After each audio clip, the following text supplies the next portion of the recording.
Si no estás moviendo tu dinero, vas a ser cada día más pobre. Es importante que escuches esto porque gracias a las leyes del IQ financiero que vamos a ver hoy, pasé de no llegar a fin de mes a renunciar a mi odioso trabajo y vivir la libertad financiera. Y te prometo que si llegás al final de este video y aplicás estos principios, poco a poco vas a poder lograr algo similar. Para esto vamos a ver 7 leyes de IQ financiero claves que son: número 7, ley de Parkinson; número 6, ley del tiempo; número 5, ley exponencial; número 4, ley de la compensación; número 3, ley de Pareto; número 2, ley de la diversificación; y número 1, la que creo es la ley más importante de todas, que te va a cambiar sin lugar a dudas radicalmente tu vida. Una ley increíble que te revelo al final. Déjame en la caja de comentarios qué harías con tu vida si ya no tuvieras que ir a trabajar. Te leo acá abajo en la caja de comentarios. Empecemos con estas 7 leyes para elevar tu IQ financiero. Número 7, ley de Parkinson. Si le preguntas a un pobre si llega a fin de mes, te va a decir que no. Pero, ilógicamente, si le preguntas lo mismo a una persona clase media, te va a decir que tampoco llega a fin de mes. ¿Qué es lo que sucede? ¿Por qué una persona que gana más dinero y que debería estar en mejor posición se encuentra exactamente en la misma situación que una persona pobre? Esto se debe, lógicamente, a la ley de Parkinson. Martín era un chico que tenía un trabajo de barrendero en su ciudad y ganaba unos $500 al mes. Vivía compartiendo piso con su mejor amigo y, como es de esperar, se gastaba absolutamente todo el dinero que cobraba en el día a día. $200 en alquiler, otros 200 en comida y el resto en servicios básicos como luz, internet, agua y demás. Básicamente se gastaba los 500 que ganaba sin ahorrar absolutamente nada. Esto es algo lógico dado que su salario era muy bajo. Luego de presentar varios currículums en distintos lugares, logró conseguir un nuevo trabajo en una empresa de mensajería en la parte de depósito. Básicamente, acomodaba los paquetes en el depósito para que luego sean despachados. Con este nuevo trabajo, pasó a ganar unos $1.200 al mes. La felicidad de Martín era evidente. Andaba con una sonrisa de oreja a oreja todo el día. Esa misma semana, sin siquiera haber recibido el primer adelanto, empezó a buscar un nuevo departamento para irse a vivir solo. Con su primer sueldo, se mudó al nuevo departamento que le costaba alrededor de unos $600 al mes, pero ahora estaba feliz porque vivía solo. Además, empezó a comprar muebles y cosas para llenar su nuevo hogar. Luego de la emoción y de gastarse 3 meses de sueldo para acomodar toda su nueva vida, feliz empezó el día a día en su nueva casa. Al principio, luego de los gastos, le sobraban unos $400, pero poco a poco esa pequeña diferencia empezó a desaparecer. Aumentó sus gastos en comida, mejoró su servicio de internet, empezó a salir a comer afuera, contrató algunos servicios de streaming, empezó a cambiar su celular de manera más frecuente y a los pocos meses ya no le alcanzaba el sueldo. Ganaba 1.200, pero gastaba 1.200. ¿Te suena familiar esta situación? La ley de Parkinson nos dice que la mente humana tiende a llenar los espacios vacíos y es donde lo innecesario se expande. Si tenemos que hacer un trabajo específico y nos dan 8 horas para hacerlo, vamos a demorar 8 horas en hacerlo. Esto se demostró en un estudio cuando pusieron un grupo de personas a hacer una tarea de 2 horas, pero les dijeron que tomaría 4 horas terminarla, sin decirles que era un trabajo de 2 horas. Pasó el tiempo y la gran mayoría tardó 4 horas en hacerlo. Algunos incluso no llegaron a terminar la tarea. Todos desperdiciaron 2 horas para cubrir la totalidad del tiempo establecido. No solo eso, unas pocas personas que se consideraban y fueron marcadas de antemano como eficientes, según los diagnósticos previos, cuando hicieron la tarea, tardaron 3 horas. Fueron mejores que los demás, pero no dieron el 100%. Y te agrego un detalle muy curioso. En ese mismo experimento bajaron las horas para demostrar esta teoría. La siguiente tarea también demandaba 2 horas, pero le asignaron un tiempo de 3 horas. Como era de esperar, la mayoría tardó 3 horas, mejorando su tiempo anterior de 4 horas, lo cual era ilógico. Pero la cosa no se quedó ahí. Bajaron el tiempo a 2 horas, lo que en promedio los investigadores habían determinado que era necesario para hacer la tarea. La gran mayoría lo hizo en 2 horas. Fue entonces cuando la magia sucedió. Para probar esta teoría, bajaron el tiempo a 1 hora. Es decir, les dieron 1 hora para hacer una tarea que en promedio se demoraban 2 horas. Los resultados fueron realmente increíbles.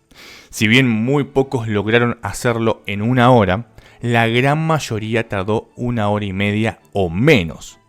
En otras palabras, lograron ser mejores que la media establecida por los propios investigadores hasta en un 50%, e incluso hubo personas que realmente terminaron holgados en 1 hora.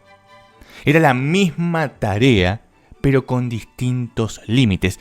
La única variable que cambiaron fue el tiempo asignado para terminar la tarea. La ley de Parkinson nos dice que lo innecesario se expande para convertirse en necesario. Y en las finanzas pasa exactamente lo mismo. Si una persona con un IQ financiero bajo gana 500, va a gastar 500. Si pasa a ganar 1200, al poco tiempo va a gastar 1200. Si pasa a ganar 10.000, al poco tiempo va a gastar 10.000. No importa cuánto ganes, con la mentalidad incorrecta nunca vas a llegar a final del mes. La ley de Parkinson va a hacer que quieras inconscientemente llenar esos espacios de dinero que falta con gastos. Esto, que en un principio no parece evidente porque se considera una mejora en la calidad de vida como excusa fundamental, se hace muy evidente cuando los ingresos aumentan más allá de lo que una persona mentalmente puede manejar. Esto se ve mucho en los deportistas, que generalmente saben mucho sobre su deporte, pero muy poco sobre finanzas. Es tan grave que se estima que entre un 15 y un 20% de estos deportistas profesionales termina directamente en bancarrota, es decir, peor que cuando empezaron. Un 60% termina más o menos igual que como empezaron. Lo que nos da que entre un 75 y un 80%, redondeando las cifras, a los pocos años de terminar su carrera terminan también con su vida financiera acomodada. Es decir, se cortan los ingresos y automáticamente comienza a empeorar su situación. Y tampoco pienses que el resto que queda le va mucho mejor. Menos del 5% de estos deportistas profesionales termina mucho mejor de lo que estaban al principio, pero ninguno logra mantener de manera evidente su nivel mientras estaban en su carrera. Redondeo las cifras para que sea mucho más fácil de entender. Estos datos los puedes chequear en la revista estadounidense Sport Illustrator y también en XPro. Y estos son los promedios. Hay deportes en donde las cifras son aún peores, como por ejemplo en el boxeo o en el MMA. Es decir, en los deportes de contacto, esta cifra suele ser peor. Existe una solución a la ley de Parkinson. Si bien está en la naturaleza humana, hay algo que podemos hacer. En lo particular uso un truco que yo mismo inventé y aplico a mi vida. Puede que a vos también te sirva. Lo llamo la regla del 20. Es muy simple de aplicar y realmente te cambia tu vida financiera. Con esta regla, tu IQ financiero va a incrementar notablemente. Mi regla dice: los gastos aumentan un 20% de mis nuevos ingresos. Repito, los gastos aumentan un 20% de mis nuevos ingresos. En otras palabras, no dejo de aumentar mi calidad de vida, sino que lo hago a un ritmo más lento de lo que crecen mis ingresos. Lo que me obliga a buscar más ingresos si es que quiero mejorar aún más mi calidad de vida. Te pongo un ejemplo. Si gano 500 y paso a ganar 1200, aumento mis gastos un 20% sobre 700, que fue el incremento. Serían algo así como unos $140 aproximadamente. Simplemente aplico el 20% a todos los incrementos de ingresos. En este caso, mis gastos pasarían de 500 a 640. Los gastos aumentan un 20% de mis nuevos ingresos. Siempre el 20% se aplica sobre el incremento. De esta forma, no dejo de mejorar continuamente mi calidad de vida, pero también me presiono para aumentar mis ingresos si es que quiero mejorar mi calidad de vida. Es una regla sencilla que realmente puede cambiar tu vida financiera. Repito, la llamo la regla del 20 y es realmente muy sencilla de aplicar. Déjame en la caja de comentarios qué es lo que vos haces cuando incrementan tus ingresos o recibís una suma de dinero extra a tus ingresos regulares. ¿Cómo manejas ese nuevo incremento, ese nuevo ingreso? Te leo acá abajo en la caja de comentarios. Número 6. Ley del tiempo. El mejor momento para invertir fue hace 20 años y el segundo mejor momento para hacerlo es ahora. Es decir, tendrías que haber empezado a invertir ayer, pero bueno, hoy también es un buen momento. Hay otra frase muy interesante que seguramente te suene que dice: el tiempo es dinero. Y esto es una gran verdad. Hay una historia muy interesante en la Biblia llamada la parábola de los talentos. Aparece en el Evangelio de Mateo. Un hombre rico confió su dinero a 3 de sus sirvientes. A uno le dio 5 talentos, a otro 2 y a otro 1. Vale la pena aclarar que el hombre rico lo que hizo fue evaluar a cada una de estas personas y dio dinero de acuerdo a sus capacidades. Es decir, los evaluó previamente y de acuerdo a sus capacidades fue que determinó que a uno le daba 5, a otro le daba 2 y a otro le daba 1.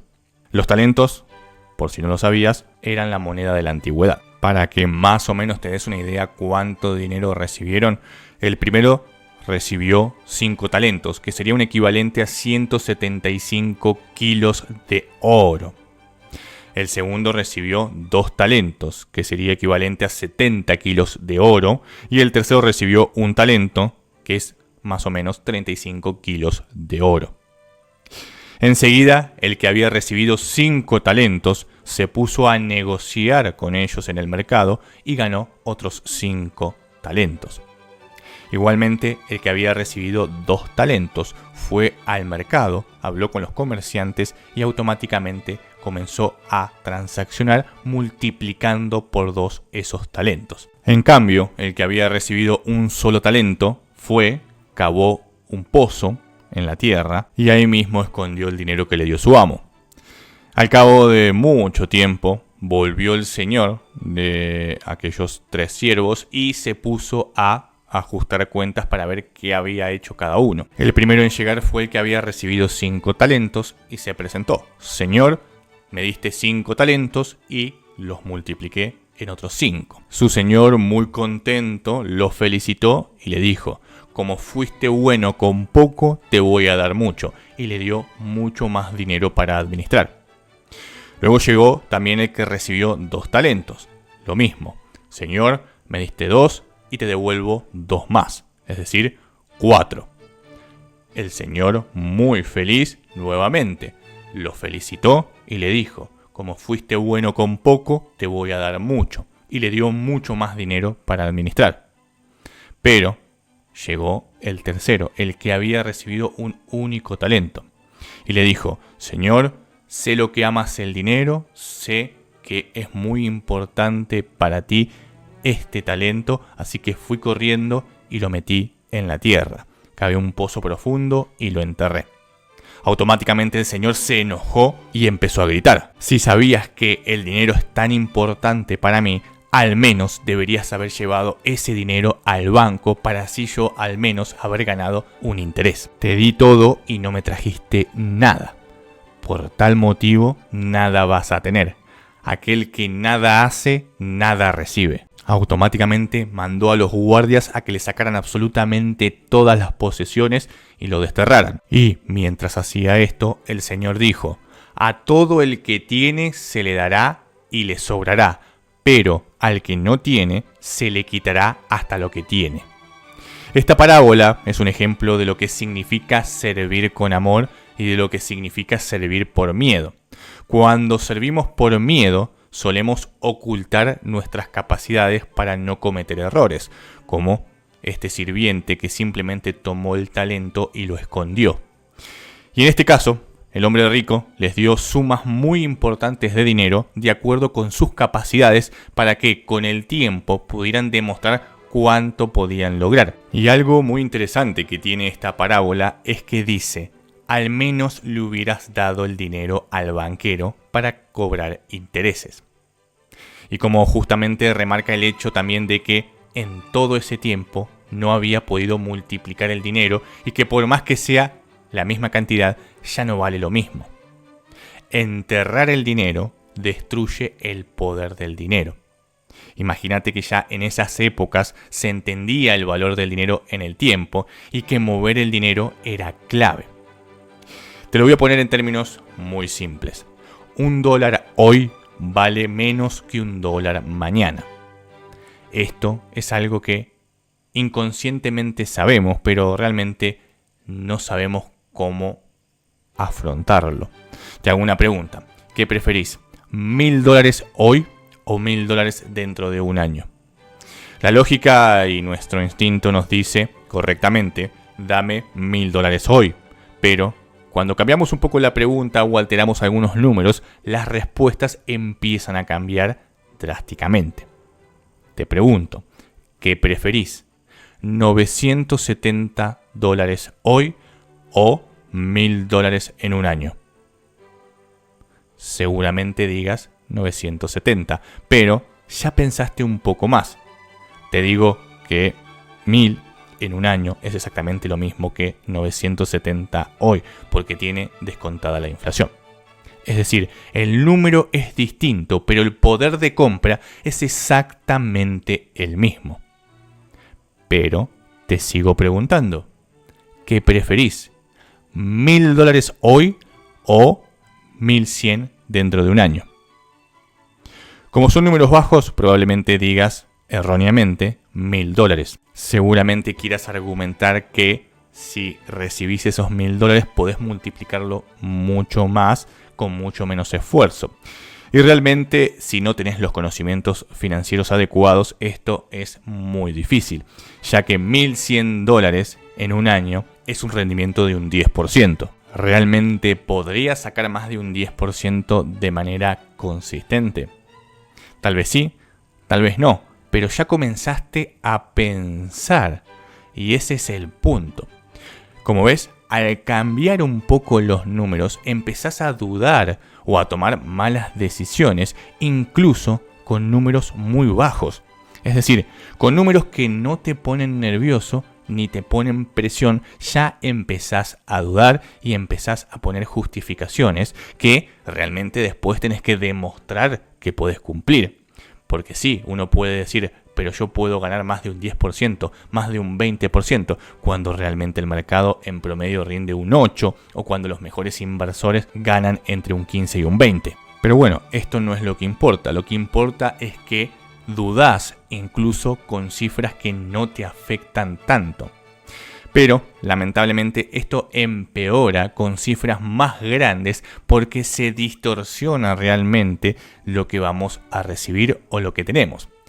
Podríamos decir que el IQ financiero de la gran mayoría de las personas no es lo suficientemente alto para entender qué es lo que realmente está pasando de fondo con sumas más grandes. El no saber gestionar e invertir tu dinero hace que a cada minuto pierdas dinero. Y esto es lo importante. A medida que pasa el tiempo, si no haces nada, estás perdiendo dinero. Porque el tiempo es dinero. Imagínate todo el dinero que estás perdiéndote de ganar solo por el hecho de no tomar parte de tus ingresos e invertirlos sabiamente. Imagínate todo el dinero que estás perdiendo por no poner a trabajar tu propio dinero actual. Así como los mercaderes duplicaron su dinero, vos también podrías hacer exactamente lo mismo, pero no lo estás haciendo. Te digo, tómate un minuto, sentate y pensá. Fíjate qué es lo que podés hacer y no dejes que el tiempo pase sin que el dinero esté trabajando. Tenés que poner a trabajar tu dinero de la forma que sea, a través de inversiones o a través de negocios, pero cada minuto que pasa es dinero que estás perdiendo. Es importante que no entierres tus talentos. Déjame en la caja de comentarios en qué estás invirtiendo vos hoy tu dinero para que con el tiempo tu capital crezca. Te leo acá abajo en la caja de comentarios. Número 5. Ley exponencial. Si no mueves tu dinero, vas a ser pobre toda tu vida. Quiero que entiendas algo y es que al dinero le encanta trabajar. Es un empleado que es feliz trabajando y es más feliz cuando más trabaja. Mientras más dinero generes con tu dinero, más feliz el dinero será porque más estará trabajando. No pienses en el dinero como si fuera una persona, pensalo como una inteligencia artificial. Así como la IA está hambrienta de nuevos conocimientos y crece y se desarrolla a medida que más conocimientos recibe, el dinero está hambriento por conseguir nuevos compañeros de lucha. Quiere más dinero. Cada dólar que multiplicas es un soldado más en tus filas para combatir la pobreza y alcanzar la libertad financiera. Dentro de esta mentalidad de multiplicación exponencial que nos propone esta ley, está la herramienta clave de todo esto y es la capitalización compuesta. Seguramente conozcas otro concepto, el de interés compuesto. Dicen que el interés compuesto es la octava maravilla del mundo. Aquel que lo comprende lo gana, aquel que no lo paga. El interés compuesto es aplicado principalmente en la renta financiera. Básicamente consiste en generar interés sobre interés. Si por ejemplo tomamos $10.000 hoy y los ponemos a trabajar a un 20% anual, que es lo que sacan de media algunos de los fondos más importantes del mundo, al momento de jubilarnos tendríamos cerca de $6 millones. Esto es realmente una locura si te lo pones a pensar. Haciendo algo tan simple como invertir el dinero en un fondo que ha demostrado ser consistente con los ingresos generados, nos da una mejor jubilación que la que nos dan muchos gobiernos. Y te puedo asegurar que te van a descontar más dinero de tu sueldo que esos míseros $10.000 de toda tu vida. Y si no invertís esos $10.000, la inflación va a ser un desastre y te van a quedar apenas $2.000 o $3.000 al final de tu vida. El efecto del interés compuesto es algo impresionante, que se aplica principalmente en las rentas financieras. Fíjate que la frase dice: el interés compuesto es la octava maravilla del mundo. Aquel que lo comprende lo gana, aquel que no lo paga. Esto último hace referencia a la deuda, de ahí que la deuda sea la nueva forma de esclavitud. Si ese 20% lo aplicas de manera invertida, ponete a pensar el desastre que hacen tus finanzas. Si no lo entendés, es porque lo estás pagando. Pero, como te dije, acá hablamos de capitalización compuesta, es decir, cualquier cosa que multiplique tu dinero. Por ejemplo, tener un negocio y reinvertir las ganancias es una de las mejores formas de capitalización compuesta. Reinvertir la mayor parte de lo que ganás, ya sea en un negocio o en una inversión financiera, hace que tu capital se multiplique exponencialmente con el tiempo. Y acá algo importante que quiero que entiendas, y es la palabra exponencial. Exponencial significa que algo crece de manera acelerada a lo largo del tiempo. Puede que al principio no notes la diferencia e incluso sientas que no estás creciendo lo suficiente, pero con el tiempo esa pequeña semilla va a crecer y va a dar frutos espectaculares. Esto me recuerda a una leyenda que lo ejemplifica muy, pero muy bien. Hace mucho tiempo reinaba en cierta parte de la India un rey. En una de las batallas en las que participó su ejército, perdió a un hijo y eso lo dejó profundamente consternado. Nada de lo que le ofrecían sus súbditos lograba alegrarle. Un buen día, un sabio se presentó en su corte y le pidió una audiencia. El rey la aceptó y se puso a hacer algo muy interesante. Le presentó un juego que aseguró conseguiría divertirle y alegrarle de nuevo. Ese juego era el ajedrez. Después de explicarle las reglas básicas y entregarle un tablero con sus piezas, el rey comenzó a jugar y se sintió maravillado. Jugó y su pena desapareció en gran parte. El sabio lo había conseguido. El rey, agradecido por tal regalo, le dijo al sabio que podía pedir lo que quisiera. Sabio, quiero recompensarte dignamente por el ingenioso juego que has inventado, dijo el rey. Soy bastante rico como para poder cumplir tu deseo más elevado, continuó el rey. No seas tímido y pídeme lo que quieras. El sabio, agradecido, le pidió al rey un grano de trigo por la primera casilla del tablero, 2 por la segunda, 4 por la tercera, 8 por la cuarta y así sucesivamente. El rey se enojó mucho porque no parecía realmente un buen deseo ni tampoco algo digno de regalo por parte de un rey.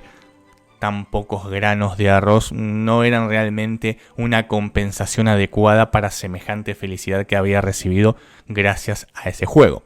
El rey, muy enojado, echó al sabio y le dijo: mañana te voy a dar el trigo. El problema empezó después, cuando los matemáticos del rey empezaron a hacer los cálculos. El rey, desesperado, empezó a decirle a los matemáticos que se apuraran. ¿Cómo puede ser que tardaran tanto en calcular el trigo para darle al sabio? ¿Por qué van tan despacio en este asunto?, gritó el rey. Mañana, antes de que me despierte, quiero que el sabio tenga su trigo. Los matemáticos, desesperados, comenzaron a trabajar durante toda la noche. Por la mañana, los matemáticos fueron a la corte para hablar con el rey. Antes de que me des el informe, dijo el rey, quiero saber si entregaste o no el trigo al sabio. El matemático le dijo que no, porque era una cifra demasiado grande. El rey se enojó aún más, porque él era el rey más rico de ese momento. Él podía pagar cualquier cosa. ¿Cómo era posible que no le pudiera pagar al sabio unos simples granos de trigo? El matemático le explicó: ni siquiera sembrando toda la tierra del planeta sería suficiente para pagarle al sabio. El rey comenzó a empalidecer. ¿De cuántos granos estamos hablando?, preguntó el rey con cara seria. El matemático respondió: 18.446.744 billones, 73.709 millones, 551.615. El que lo entiende, lo gana. El que no, lo paga. Ese es el gran poder de la capitalización compuesta. Déjame en la caja de comentarios si estás o no aprovechando este gran poder. Número 4. Ley de la compensación. Los infieles cuidan mucho mejor el dinero. Esto que parece algo ilógico es totalmente real. La ley de la compensación nos dice que si sos arriesgado en algo, vas a compensar mentalmente esa actitud siendo conservador en otra cosa. Por ejemplo, si somos arriesgados en el amor, somos conservadores con el dinero. Esta teoría sugiere que cuando las personas asumen un riesgo en una situación, tienden a ser más conservadoras o cautelosas en otras para equilibrar la sensación de peligro o de pérdida de control. El hecho de ser arriesgado en algo hace que tendamos a ser más conservadores en otra cosa. No necesariamente tiene que ser una relación dinero-amor como la que te presenté al principio. Puedes ser muy arriesgado en las inversiones y para compensar ser conservador con tu empleo. Arriesgado en los deportes y conservador en la religión. Lógicamente, esta idea no es lineal, pero sí es bastante evidente que algunas personas son más arriesgadas en ciertas áreas, pero muy conservadoras en otras. Esto se traduce en incluso las ideas. Una persona que es muy abierta en determinadas ideas suele ser muy cerrada en otras para compensar esa apertura. Algo muy interesante surgió de un estudio realizado en la década de los 80.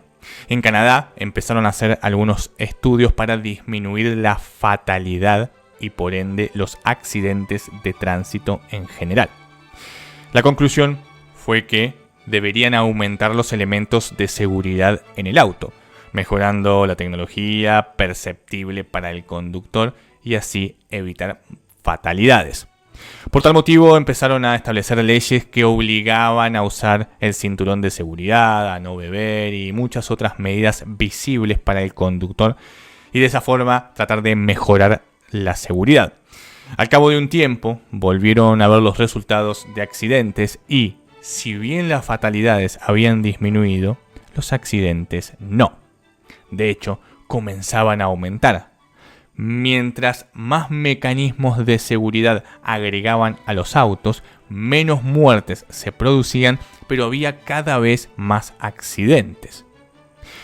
Un psicólogo canadiense se puso a estudiar esta situación y llegó a la conclusión que los conductores estaban aplicando justamente la ley de compensación. Esto de manera inconsciente. Como se sentían mucho más seguros al volante, conducían más rápido, haciendo giros más bruscos, se pasaban algunas normas, es decir, pensaban que estaban realmente en un rally. La sensación de seguridad les hacía tomar más riesgos al volante. Como ahora estaban más seguros, podían asumir más riesgos, aunque en este caso ocasionaban más accidentes. No es tan fácil determinar asertivamente en qué áreas somos más conservadores y en qué áreas somos más arriesgados sin algún estudio de por medio que tenga cierto seguimiento, pero sí podemos de cierta forma percibir que somos más arriesgados en algunas cosas y más conservadores en otras. Por ejemplo, se ha podido ver que los ricos tienden a tener familias más estables en el tiempo. No quiere decir que sean perfectas, sino más estables en el tiempo. Esto puede ser porque asumen demasiados riesgos en sus negocios y se la pasan todo el día asumiendo riesgos extremadamente elevados. Cuando llegan a la casa necesitan un poco de estabilidad y de ahí que inconscientemente tiendan a ser más estables con sus parejas en el tiempo. Pero lo mismo sucede a la inversa. Una persona que tiene múltiples parejas en simultáneo, que arriesga mucho, pero mucho en el amor, tiende a ser más conservadora con el dinero, ya que es su fuente de estabilidad. Repito, esta relación no es lineal, ni tampoco hay estudios claros que digan que hay una correlación entre el amor y el dinero, sino que esto puede expandirse a cualquier área de tu vida. Solamente estoy poniendo el ejemplo del amor para que se entienda. Lo que quiero decir en definitiva es que compensamos los riesgos. Podemos tomar muchos riesgos en determinadas áreas, pero vamos a inconscientemente ser más conservadores en otras para compensar. Puede que seamos arriesgados en el amor y el dinero, pero muy conservadores en lo religioso y en lo político. No necesariamente tienen que ser actitudes, también pueden ser mentalidades. Repito, para saber exactamente en qué áreas sos más arriesgado y en qué áreas sos más conservador, hay que hacer un estudio particular dándole seguimiento a tus actitudes. Pero vos también puedes hacer un autoanálisis y determinar en qué áreas crees que sos más arriesgado y en qué áreas crees que sos más conservador. Pero esto en sí nos dice algo muy interesante también con respecto a las finanzas. Algunas personas son extremadamente arriesgadas con los gastos, pero muy conservadoras con los ingresos. Tal es así que hay personas que, con tal de mantener su nivel de gastos descabellado actual, no cambian de trabajo por años y hacen cualquier cosa por mantenerlo. Cuando lo lógico sería incrementar tus fuentes de ingresos para así justamente ganar más estabilidad y no depender de una única fuente de ingresos. Es importante que identifiques en qué sos más arriesgado y en qué sos más conservador y te preguntes por qué sos así. Puede que lo que esté frenando tu progreso a nivel financiero sea simplemente la ley de compensación actuando. A veces somos nuestro propio muro. Somos los que impedimos nuestro propio crecimiento por miedo a cosas que realmente no existen. Tenemos miedo de cosas que no sucedieron o de cosas que son extremadamente improbables que sucedan. De hecho, tendemos a darle más peso a la probabilidad más baja. Si te digo, por ejemplo, que tenés un 20% de posibilidades de perder, seguramente dudes a la hora de tomar el riesgo, por más que te esté diciendo también que tenés un 80% de posibilidades de ganar. Le estás dando mucho peso al 20% de posibilidades de perder y muy poco peso al 80% de posibilidades de ganar cuando las probabilidades están a tu favor. La ley de compensación nos enseña lo complicada que puede ser la mente humana y cómo hacemos muchas cosas de manera totalmente subconscientes. Déjame en la caja de comentarios en qué sos muy arriesgado y en qué sos muy conservador. Número 3. Ley de Pareto. Solamente 2 de 10 actividades que haces durante el día sirven de algo. Todo lo demás es totalmente inútil. En lo particular, me encanta esta ley. En términos simples, te puedo decir que la ley de Pareto, también conocida como el principio 80-20, es en sí una observación empírica que sostiene que en muchos fenómenos, aproximadamente el 80% de los efectos provienen del 20% de las causas. Y esta teoría empezó por un estudio muy interesante que se hizo en el siglo XIX. Un economista italiano quería hacer un estudio sobre la riqueza en su país. Debido a sus escasos recursos, decidió enfocarse en uno de los indicadores más importantes del momento, que era la tierra.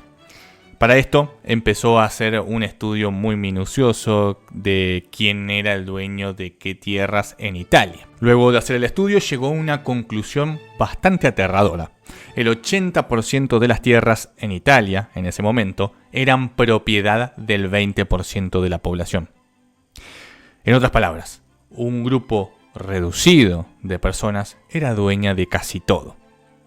Al margen de lo alarmante de estos números a nivel económico, lo cual es un desastre porque perpetúa la riqueza en determinadas familias y pone en riesgo la economía del propio país, o al menos era la situación en ese momento, al estar todo centrado en pocas manos. Al investigador lo que le llamó poderosamente la atención fue el tema de la relación de que muy poco tenía mucho. Eso le implantó la duda y se preguntó, ¿se replicará esto en otros aspectos? Posteriormente, todo su estudio completo llevaría su apellido, Pareto. Esta ley es bastante profunda y tiene muchos estudios que la respaldan. La ley subraya que la relación entre causa y efecto no es lineal ni equitativa. En lugar de una correspondencia proporcional, como que el 50% de los esfuerzos generen el 50% de los resultados, el principio de Pareto sugiere que una minoría por ejemplo el 20%, suele ser responsable de la mayoría de los resultados, por ejemplo el 80%. Los porcentajes no son redondos, son aproximados, pero se suele redondear para hacer mucho más sencilla la explicación. En sí, la teoría nos dice que muy poco suele ser responsable de mucho. Un 10% responsable de un 90%, un 25% responsable de un 75%, o como suele representar la ley por sus mayores aproximaciones estadísticas, un 20% responsable del 80% de los resultados. Pero lo fuerte, lo interesante de esta ley es que los esfuerzos no se condicen con los resultados. Es decir, no existe una relación lineal entre esfuerzos y resultados. Esto es clave.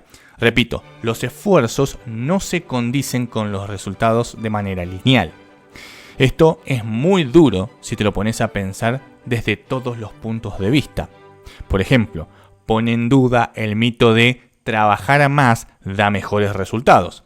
Esa hora extra de trabajo realmente no aporta gran valor pasado cierto umbral.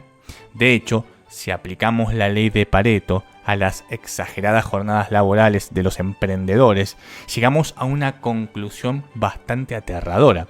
Si trabajás como emprendedor 14 horas al día, solamente 3 horas de tu día generan el 80% de tus resultados. Básicamente desperdiciaste 11 horas haciendo cosas totalmente innecesarias. Y si a esto le sumamos la ley de Parkinson que nos dice que tendemos a expandir las tareas para abarcar el tiempo asignado, puede empezar a tener sentido toda esta idea. Lógicamente, todo este tipo de cosas dependen de muchos factores e incluso otras leyes, pero al menos nos da una idea general de que hay que optimizar algunas cosas. Muchas veces hacemos simplemente por hacer, sin darnos cuenta de que realmente no estamos aportando absolutamente nada o el aporte es tan mínimo que se vuelve insignificante. De ahí que, por ejemplo, los ricos estén tan obsesionados con la delegación y la sistematización. No quieren llenar su día con cosas que son necesarias, pero que ya no aportan el valor suficiente. Llevado al mundo de los negocios, donde esta ley de Pareto se puede medir con más facilidad, es donde se nota con mucha más claridad. Varios estudios han demostrado que la mayor parte de las ventas vienen de muy pocos productos o peor, de muy pocos clientes. Básicamente, todo tu negocio depende de un par de productos o de un par de clientes. Y donde más visible se torna esto es en el tema de las inversiones. Portafolios armados a largo plazo con varios activos comienzan a inclinarse hacia un lado, provocando esta misma ley. El 20% de los activos termina generando el 80% de las ganancias. En otras palabras, solo una pequeña parte de las inversiones que componen ese portafolio fueron realmente exitosas, las demás fracasaron o el aporte fue mínimo. Nuevamente, poco generó mucho. Repito, poco generó mucho. Es interesante entender esta distribución estadística porque nos permite rever alguna de nuestras situaciones financieras. Por ejemplo, puede que solo unos pocos de nuestros gastos representen buena parte de nuestro presupuesto mensual o que un reducido número de fuentes nos genere la mayor parte de nuestros ingresos. Cada situación tiene que ser analizada en profundidad para determinar cuál sería el camino correcto a tomar. No siempre la solución es tan sencilla. Además, recordad que la relación de Pareto no es exactamente 80-20 siempre. Es una observación estadística que requiere un análisis cuidadoso de cada contexto específico. La tendencia es a ese número, pero las relaciones son desiguales en diferentes contextos justamente porque es un análisis estadístico. Recordad, puede ser 10-90, 15-85, 30-70. La clave acá, y lo que sí suele cumplirse de manera teórica, es el modelo conceptual que nos dice que la relación entre causa y efecto no es lineal ni equitativa. Pocas cosas generan la mayor parte de los resultados, el mayor impacto. Además, tened presente que esto tampoco quiere decir que en todos los contextos esto sea malo. Puede que el 20% de tus inversiones hoy genere el 80% de tus ingresos, pero en la otra parte de tu cartera de inversiones existan algunas joyitas escondidas que todavía no hayan salido a relucir. En el mundo de los negocios pasa algo similar. Puede que tengas unidades dentro de tu negocio que por ahora no generen buenos resultados, que son, digamos, unidades experimentales, pero que en un futuro sí generen buenos resultados. La ley de Pareto es muy interesante, pero no te dejes cegar. Lo importante acá de la ley de Pareto es que te llame la atención cuando haces el análisis de lo que está sucediendo en ese análisis. Por ejemplo, si analizas tu negocio y determinas que el 20% de tus clientes te genera el 80% de las ventas, tenés que ponerte a evaluar por qué sucede eso y si realmente conviene o no cambiarlo. La ley de Pareto simplemente nos dice qué es lo que está sucediendo. Después depende de nosotros hacer un análisis para determinar si eso es bueno o es malo. Déjame en la caja de comentarios cuál es el gasto más representativo dentro de tus finanzas. Esos gastos que son simplemente el 20% de todos tus gastos, pero se comen el 80% de tus ingresos. Te leo acá abajo en la caja de comentarios. Número 2. Ley de la diversificación. Nunca pongas todos los huevos en la misma canasta, ni lleves todas las canastas en el mismo tren. Este es un concepto muy interesante, que tiene mucho peso en las inversiones financieras, principalmente. Es un concepto que muchos quieren extrapolar a otras cosas de la vida, pero realmente no tiene buenos resultados fuera de lo que serían las inversiones financieras. Por ejemplo, tener 9.000 acciones de diferentes empresas y diferentes mercados, como suelen, por ejemplo, representar los índices globales, va a disminuir nuestro riesgo de mercado. Pero te invito a intentar como empresario manejar 9.000 empresas diferentes. Realmente puede terminar en un desastre. La ley de diversificación es muy útil en el mundo financiero, pero tenés que tomarla con mucho cuidado fuera de esa situación. De hecho, fuera del mercado bursátil, la ley que más rige o que más se cumple es la ley de la diversificación eficiente. Si es que nos interesa el tema de la diversificación, se aplica mucho mejor la diversificación eficiente fuera de los mercados que en los mercados en sí, pero bueno, nos vamos a centrar hoy en la ley específica de la diversificación. La diversificación es una estrategia de inversión que consiste en distribuir el capital entre distintos activos, sectores o mercados con el objetivo de reducir el riesgo. Digamos que en lugar de concentrar todo el capital que tenemos, todo nuestro dinero en una sola inversión, lo diversificamos en distintos tipos de activos como acciones, bonos, bienes raíces, etc. Y también tenemos en cuenta otro tipo de diversificación como industrias o países o geografías específicas, etc. Es decir, no ponemos todos los huevos en la misma canasta, tenemos acciones, bonos, bienes raíces, etc. Y tampoco vamos en el mismo tren con las canastas, industrias, tema de países, estados, etc. Esto se hace bajo el principio de que al no depender exclusivamente del rendimiento de un solo sector o de activo, es menos probable que se experimente una pérdida significativa si algo le pasa a ese activo o a esa canasta. La diversificación funciona porque en la mayoría de los casos los activos no se mueven en la misma dirección ni con la misma intensidad en el tiempo. Esto significa que cuando a una parte de tu portafolio le va mal, a otra parte le va bien y compensa. En un lado obtenemos pérdidas, en el otro ganancias y vamos compensando. Al equilibrar los riesgos a través de una combinación de inversiones, lo que se logra es suavizar el impacto de las fluctuaciones del mercado. El riesgo más importante que disminuye la diversificación es el llamado riesgo de mercado. Mientras mayor sea la diversificación, menos riesgo de mercado vamos a tener. El riesgo de mercado es el riesgo de, experimentar una pérdida muy significativa producto de un activo específico. Este riesgo puede ser influenciado por factores externos a las empresas, como por ejemplo las políticas de un gobierno, las leyes, etcétera, como también por factores internos, como puede ser la mala gestión de la empresa. En definitiva, como no sabemos realmente qué puede pasar con los activos, porque no somos nosotros los que gestionamos de manera directa esos activos, lo mejor es no confiar ciegamente en esos activos porque básicamente no tenemos un control total. Siempre que no haya un control total en los resultados de cualquier activo, es mejor diversificar. Además, la diversificación mata algo que se llama el sesgo emocional. Las emociones en las inversiones son un gran problema. Los grandes inversores siempre dicen, si invertir en la bolsa te parece divertido, es porque lo estás haciendo mal. Invertir en los mercados implica una disociación emocional muy severa, digamos, para dejar de lado tanto las emociones negativas como las positivas y operar con la mayor frialdad, racionalidad posible. Invertir en bolsa es repetitivo, no emocionante.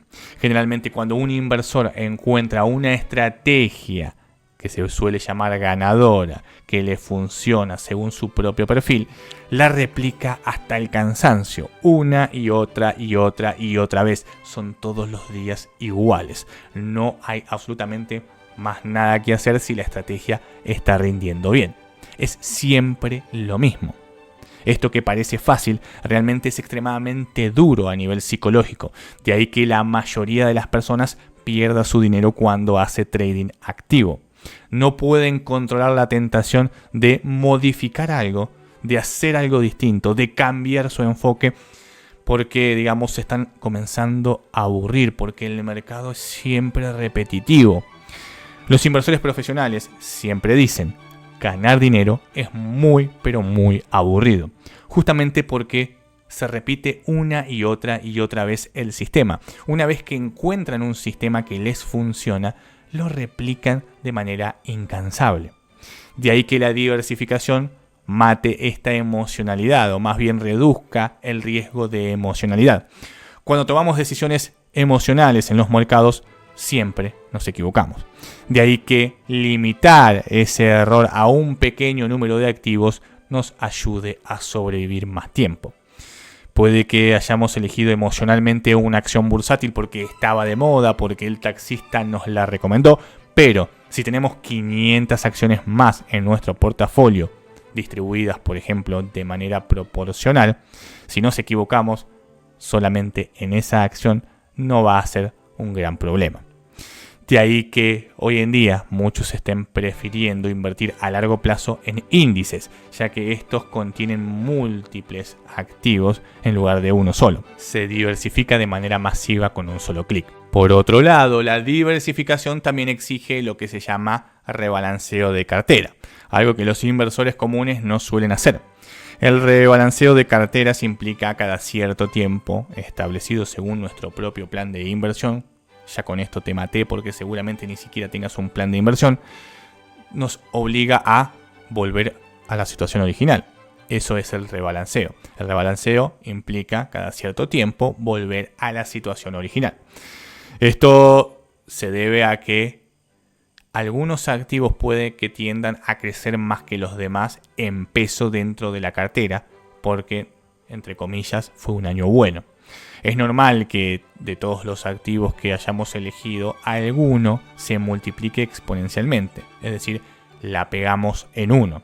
Pero ningún árbol crece hasta el cielo y los grandes inversores lo saben, de ahí que se produzca lo que se llama el rebalanceo o también tomen ganancias, pero digamos que la idea es no perder el efecto de la diversificación. Se rebalancea la cartera para que se vuelva a una situación óptima donde la diversificación realmente haga su trabajo, que es disminuir el riesgo de mercado. Déjame en la caja de comentarios en cuántos activos estás invirtiendo vos hoy para diversificar. Déjame también la cantidad que tenés en cada uno de esos activos. Por ejemplo, si tenés acciones, ¿en cuántas acciones estás invirtiendo? Si estás invirtiendo en bonos, ¿cuántos bonos?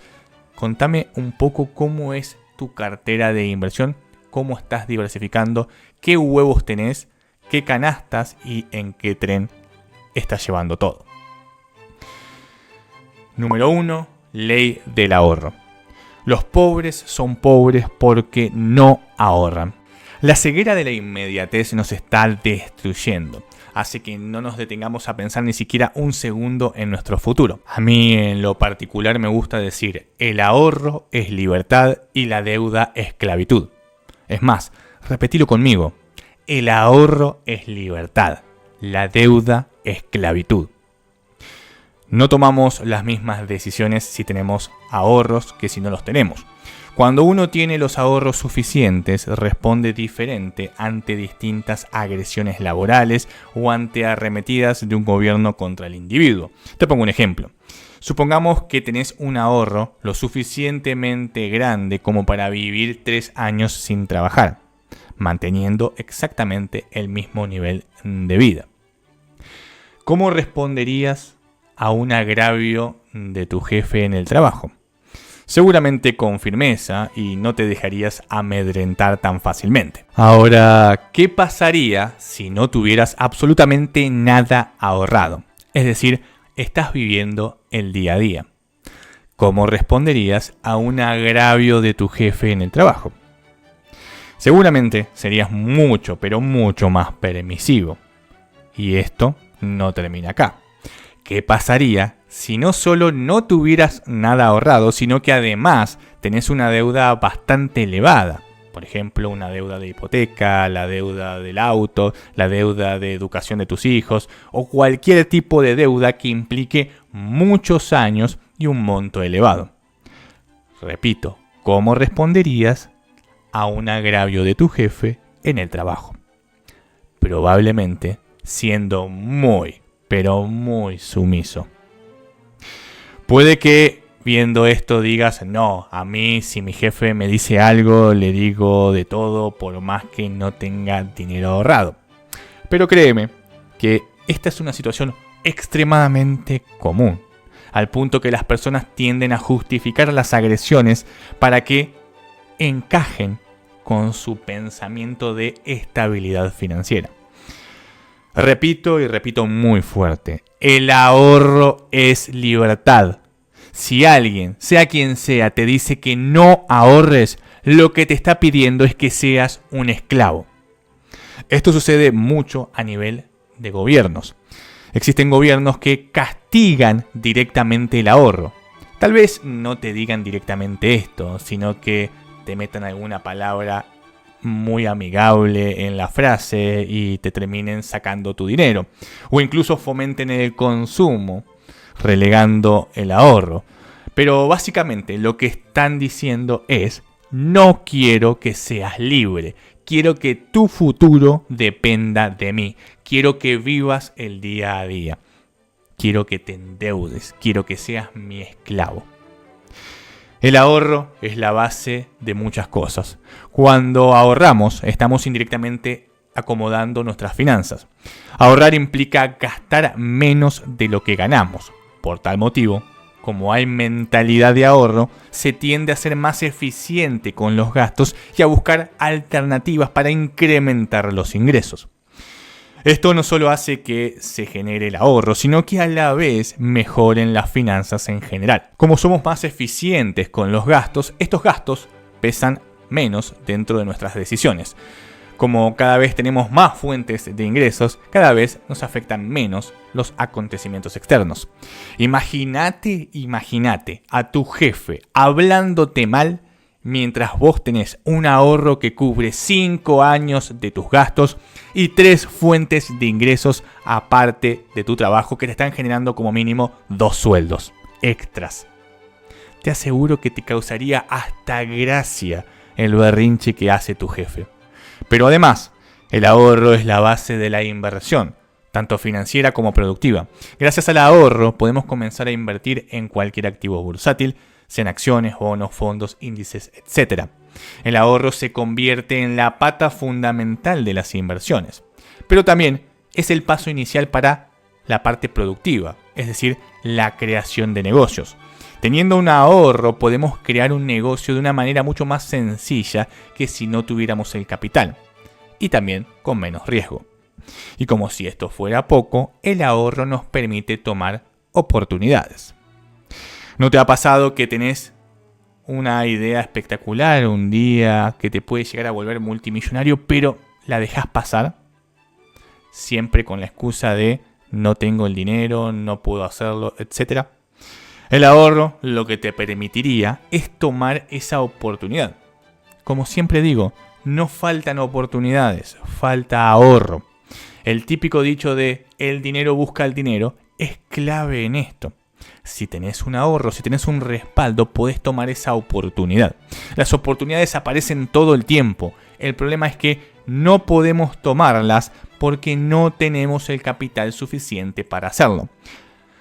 Repito, recordá y repetite siempre. El ahorro es libertad.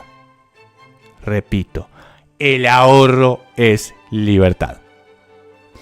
Déjame en la caja de comentarios qué porcentaje estás ahorrando de tus ingresos. Te leo acá abajo en la caja de comentarios.